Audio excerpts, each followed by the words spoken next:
आज के लंच में बनाने का प्लान था चावल दाल और सब्जी, क्योंकि मेरी छोटी बेटी का तबीयत ख़राब था तो बहुत जल्दी वाला रेसिपी बनाना था।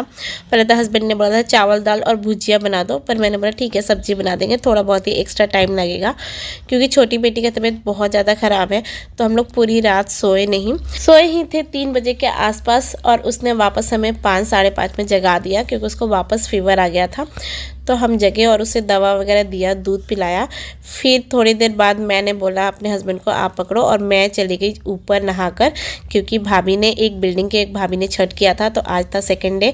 तो मैंने सोचा अर्घ तो वो दे चुकी होंगी, लेकिन मैं जाके कम से कम हुमात कर लूँ और वो खोइचा जो भरते हैं वो भरवा लूँ, इसलिए मैं ऊपर चली गई थी। और ऊपर से आकर छोटी बेटी को सुलाया, बहुत टाइम लिया उसने सोने में।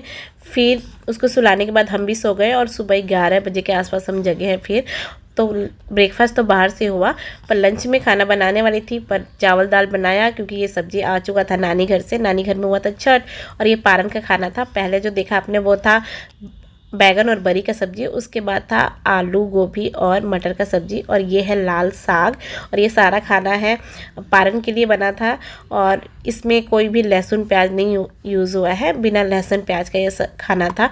और ये है बचका, इसमें चने का था और आलू का और बैगन और साथ में लौकी का था।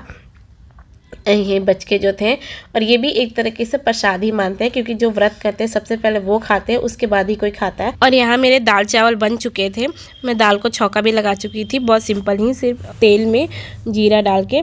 उसके बाद मैं यहाँ हस्बैंड के लिए खाना निकाल रही थी। और हमारे यहाँ आज के खाने में कोहड़े का भी सब्जी बनता है, पर शायद नानी घर में नहीं बनता है। हर जगह के हर कल्चर अलग होता है।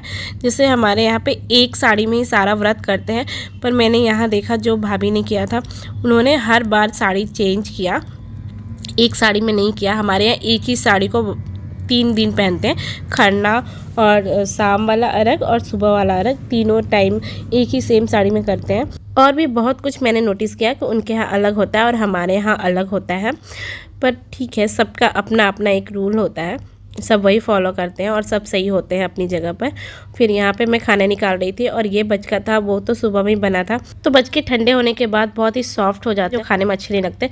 मैंने बहुत ज़्यादा तेल गरम करके और उसमें थोड़ी देर के लिए बिल्कुल डाला और तुरंत ही उसको निकाल लिया, तो वो गर्म भी हो गया और साथ में वो क्रिस्पीनेस जो होता है ना वो भी बन गया उसमें।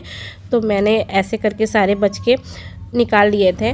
और ये सारे खाने मेरे हस्बैंड को पसंद नहीं आया, मतलब चावल दाल बचका तो ठीक है, पर सब्जी सब उनको पसंद नहीं आया, क्योंकि उसमें वो बिना लहसुन प्याज का था, और वो बिल्कुल भी पसंद नहीं करते बिना लहसुन प्याज का खाना खाना।